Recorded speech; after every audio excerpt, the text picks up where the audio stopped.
సరిపడా పచ్చిమిరపకాయలు, నూనె, ఎల్లిపాయ రెమ్మలు, తాలింపుకి ఎండుమిర్చి, ఉప్పు, పసుపు, తాలింపు గింజలు. ముందుగా పచ్చిమిరపకాయలు నూనెలో వేయించుకుందాం. స్టవ్ పైన కళాయి పెట్టుకొని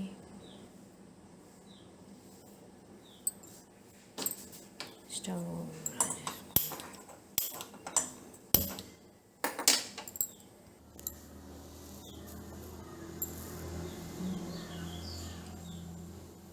పచ్చిమిరపకాయలు వేయించుకోవడానికి కొద్దిగా ఆయిల్ పోసుకుందాం. ఎప్పుడైనా పచ్చిమిరపకాయలు నూనెలో వేసేటప్పుడు కట్ చేసి వేసుకోండి. అవి పేలకుండా ఉంటాయి, మన మీద నూనె చిందులు పడకుండా ఉంటాయి.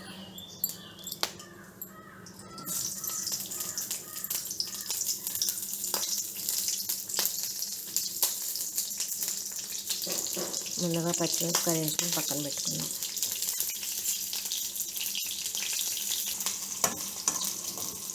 కారం ఇష్టపడే వాళ్ళు కొద్దిగా ఎక్కువ వేసుకోండి.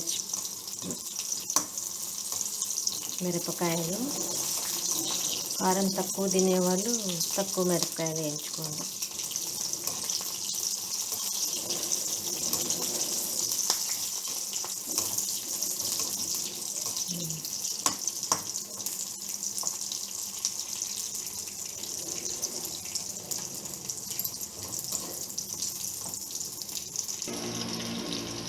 పచ్చిమిర్చి వేగినాయండి, పక్కన పెట్టుకుందాం. తీసుకొని ప్లేట్లోకి తీసుకొని పక్కన పెట్టుకుందాం.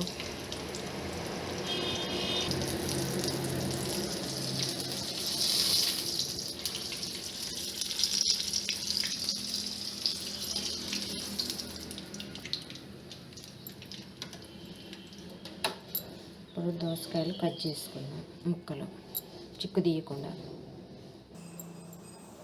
ఈ విధంగా చిక్కు తీయకుండా ముక్కలు కోసుకొని పెట్టుకోవాలండి. ఇప్పుడు ఇవి ఒక బౌల్లో వేసుకొని కొద్దిగా వాటర్ వేసుకొని పొయ్యి మీద 3 వంతులు ఉడికించుకోవాలి. పొయ్యి మీద బాండి పెట్టుకొని స్టవ్ రాజేసుకొని దోసకాయ ముక్కలు ఎక్కాక దోసకాయ ముక్కలు వేసుకొని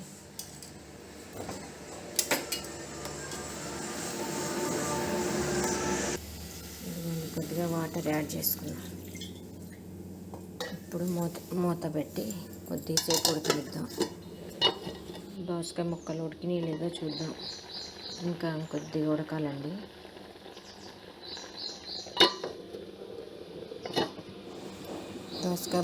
దోసకాయ ముక్కలు ఉడికిపోయండి. స్టవ్ ఆఫ్ చేసుకుందాం. మంచి పెట్టుకున్న పచ్చిమిర్చి, ఎల్లిపాయ, ఉప్పు, పసుపు వేసి మిశ్రమం ఇందులో వేసుకొని కలుపుకోవాలండి. ఇందులో వేసుకొని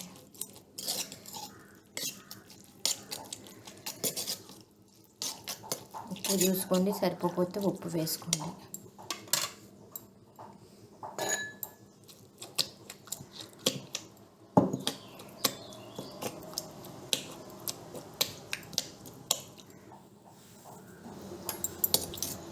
దోసకాయ పచ్చడి రెడీ అండి. ఉడకబెట్టిన దోసకాయ. ఇప్పుడు తాలింపు పెట్టుకుందాం. బాండీ పెట్టుకొని స్టవ్ రాజేసుకొని బాండీ పెట్టుకుందాం.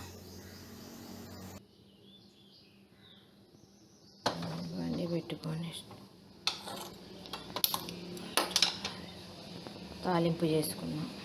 ఇందాక దోసకాయ ముక్కలు పచ్చడికి పచ్చిమిర్చి వేయించుకున్న ఆయిల్ ఉంది, దానికి ఇంకొద్దిగా ఎక్స్ట్రా ఆయిల్ వేసుకున్నాం తాలింపుకి.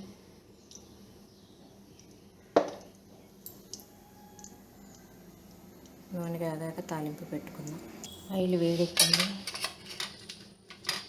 ఎండుమిరపకాయలు,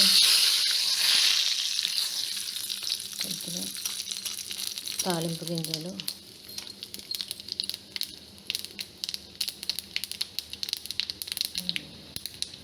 కరివేపాకు, ఇంగువ,